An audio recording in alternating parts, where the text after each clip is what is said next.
অন্তর্বর্তীকালীন সরকার প্রধানের দায়িত্ব গ্রহণের পর ডক্টর মোহাম্মদ ইউনূসকে অভিনন্দন জানিয়েছে ভারতের অন্যতম রাজনৈতিক দল কংগ্রেস। বৃহস্পতিবার রাতে বঙ্গভবনে রাষ্ট্রপতি মোহাম্মদ শাহাবুদ্দিনের কাছে তিনি শপথ গ্রহণ করেন। জানা যায়, ডক্টর মোহাম্মদ ইউনূসকে অভিনন্দন জানিয়েছেন ভারতের বিরোধী দল কংগ্রেসের সভাপতি মল্লিকার্জুন খাড়গে এবং দলটির নেতা রাহুল গান্ধী।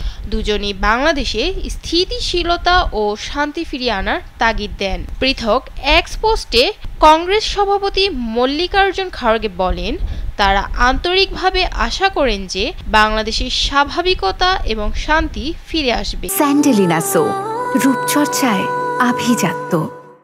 বাংলাদেশ ভারতের প্রতিবেশী, তারা একটি ঐতিহাসিক সম্পর্ক ভাগ করে নিয়েছে। সংখ্যালঘু সহ সব বাংলাদেশির নিরাপত্তার জন্য প্রার্থনা করার কথাও জানান কংগ্রেস সভাপতি। ভারতীয় রাজনীতিবিদ রাহুল গান্ধী তার অভিনন্দন বার্তায় বলেন, শান্তি ও স্বাভাবিকতার দ্রুত পুনঃপ্রতিষ্ঠার সময়ের প্রয়োজন। এর আগে ডক্টর ইউনূসের নেতৃত্বে নতুন সরকার গঠন করায় অভিনন্দন জানান ভারতের প্রধানমন্ত্রী নরেন্দ্র মোদী।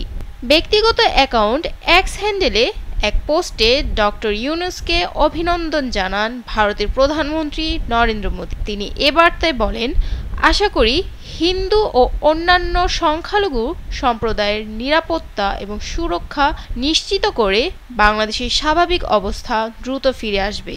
শান্তি, নিরাপত্তা ও উন্নয়নের জন্য আমাদের উভয় জনগণের আশা আকাঙ্ক্ষা পূরণে ভারত বাংলাদেশের সঙ্গে কাজ করতে প্রতিশ্রুতিবদ্ধ।